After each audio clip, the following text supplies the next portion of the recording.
Hello, everybody, and welcome to episode number 9 of the Sporting News Podcast. I'm your host, RealDashMars. I can't believe that we are one episode away from episode 10. I do already have my plans revealed.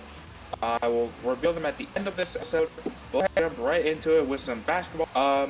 Celtics retiring Kevin Garnett's number 5 in March. So, when the season's in March, they're going to retire Kevin Garnett's number 5. As we know, Kevin Garnett was part of the Celtics back in 2008. He helped them win a championship with Paul Pierce and Ray Allen, if I remember correctly. And that was the only NBA championship that Kevin Garnett ever won in his career, which is really good because he was a great player for the Timberwolves as well. One of the big leaders for the Minnesota Timberwolves when he played. And I gotta tell you, it's very, very awesome to see that's going on. Anytime any sport retires a jersey, you know that player always had an impact on the team, or whatever the case might be, maybe the community, who knows, but it's always like that, and I'm pretty excited to see it. Sticking with the Boston Celtics, Robert Williams, their center, has signed a 4-year extension. I couldn't get the exact details on how much, but that's good because Robert Williams has now re-signed, gives the Celtics another big man to pair up with Taco Fall to keep him going and everything like that. So that's pretty awesome. Alright, so next up, Jared Dudley has officially retired as a player. He played for 14 seasons in the NBA. He is now going to be joining the Dallas Mavericks coaching staff. So he's going to be joining Jason Kidd and everything like that, and the coaching staff. So it's good for him now that he's finally got that opportunity with him. It's going to be pretty awesome to see. So I wish him the best and see how he does as the coach. Next up, we have Giannis Antetokounmpo, a NBA champion who has now bought a stake in the Milwaukee Brewers MLB franchise. Now, we've seen this before with other sports. Actually, Aaron Rodgers owns a stake in the Bucks. So, it is possible.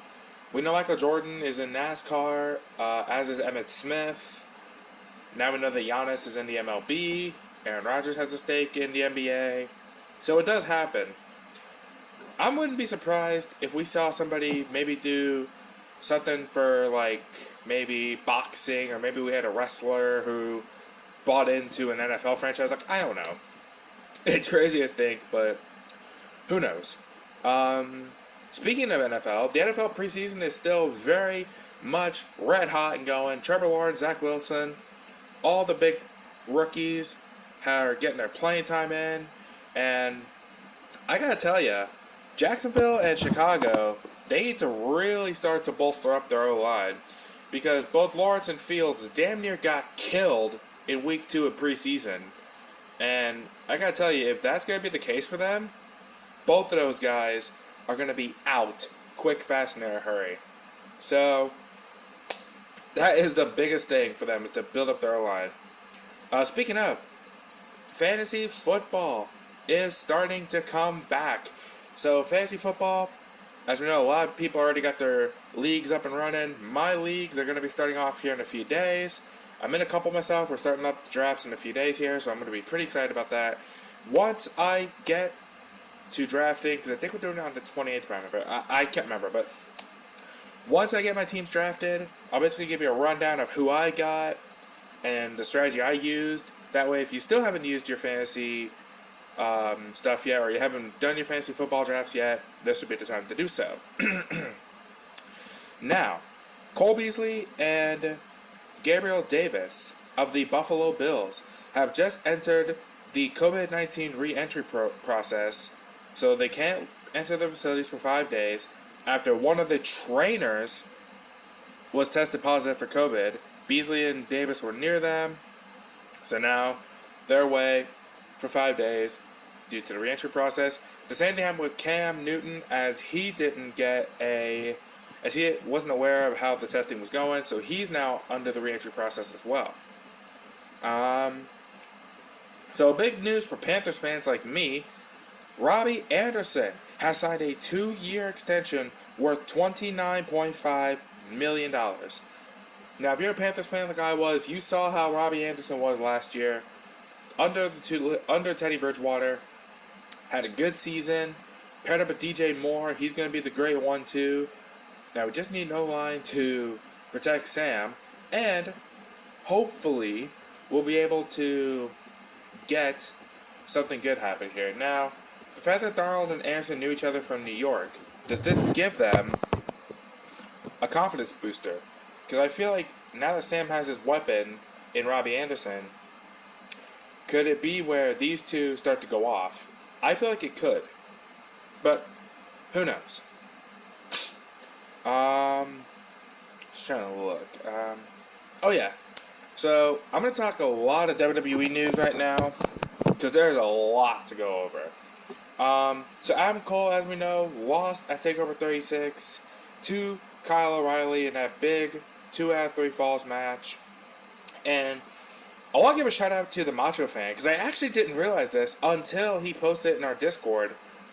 Adam Cole's contract is expiring August 27th, and WWE's trying to get a deal going with that. So big shouts to the Macho fan for pulling that one up. I actually just saw that as I was about to record, so I knew I had to add that in there.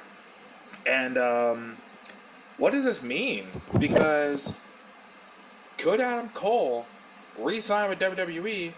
Or will he finally jump ship to AEW and join Britt, the Bucks, and all those guys? Because the Bucks did tease that Adam Cole was coming to AEW, but I don't know. But speaking of NXT, what the hell is WWE doing with Karrion Kross? Like, I don't get this attire that they have for him. I don't know what they're doing. It's like, oh my god. It's like, it's kind of stupid how they're doing that, you know? But I don't know. But as we know, SummerSlam was this past Sunday. I'll say there was quite a shock in a lot of the new champions that happened. Like we had new U.S. champion in Damian Priest. Becky Lynch made her return to win the SmackDown Women's title. Charlotte Flair again re-won the Women's title. Damn, it sucks too because Nikki ASH was actually being a really, really good champion, which I was happy for. But nope, Charlotte Flair is now a 12-time women's champion. Becky Lynch is now a 5-time women's champion after returning to defeat Bianca Belair. Now, here's another thing. Becky, I'm glad she's back. I'm really glad she's back, okay? But I don't get how you have her destroy Bianca Belair in like 10 seconds to win the women's championship. Let them have a showdown for the fans. Let them have a great match for the fans and then get Becky the title. Don't just have Bianca get squashed the way that she did. Because it was not a good showing. It wasn't a good look. So, now, more SummerSlam. Edge defeated Seth Rollins, and he brought back his Brood theme for SummerSlam as part of his entrance. Now, I mentioned this before. The Brood was such an underrated theme song, and when I heard that at SummerSlam, I was popping. I was like, "Holy crap! That is awesome that he brought that back." So Roman retained the Universal title, obviously beating John Cena. Goldberg lost to Bobby Lashley, but Goldberg was injured. Now, the question I have, is he legit injured, or was he kayfabing it? Because when I saw it, it looked like he was in legit pain. But I didn't see the referee throw up the X, which is the universal sign that a guy's hurt. So was that a kayfabe injury to try and keep Goldberg under wraps and not score another pin or submission? Only time will tell, but that was a scary thing for sure. Now, obviously I'm sure everyone's waiting for this. The biggest news coming out of AEW, CM Punk making his return to professional wrestling. I tell you, I popped when I heard Cult of Personality play and I saw it was Punk. I was like, holy shit. And, of course, if you're a wrestling fan, you know very well Punk has had a lot of problems in WWE. That's why he left in 2014. He got fired on his wedding day, and basically vowed to never return to wrestling. But I do like the fact that he's in AEW. He's got a lot of great dream matches, like Punk versus Kenny would be a great match. Punk versus the Bucks, Punk versus Cassidy. And of course now, September 5th at All Out, Punk versus Darby Allin. I'm telling you, AEW has just basically, they just found a massive diamond for their roster. And now I've heard that Punk's actually signed a multi-year deal with AEW. He's apparently going to work 10 to 12 matches a year from what was said. And the fact that Pro Wrestling Tees crashed because of CM Punk coming to AEW with that shirt, I tell you, this is the best time to be a wrestling fan. Yeah, Punk coming back. Also, I forgot to mention, Brock Lesnar came back at SummerSlam, which I kind of had a feeling was going to happen, but who knows. But yeah, man, there was a lot of freaking wrestling stuff that's going on right now, man. But like I said, Punk returning to wrestling, like, a grown man cried on TV, and we saw that. I cried too a little bit, knowing that Punk came back. And I'm sure a lot of fans were crying to see CM Punk had come back. It was basically almost like an earthquake of emotion for every wrestling fan ever.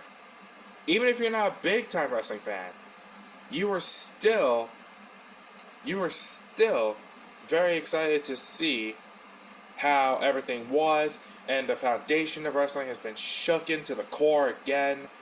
Very awesome.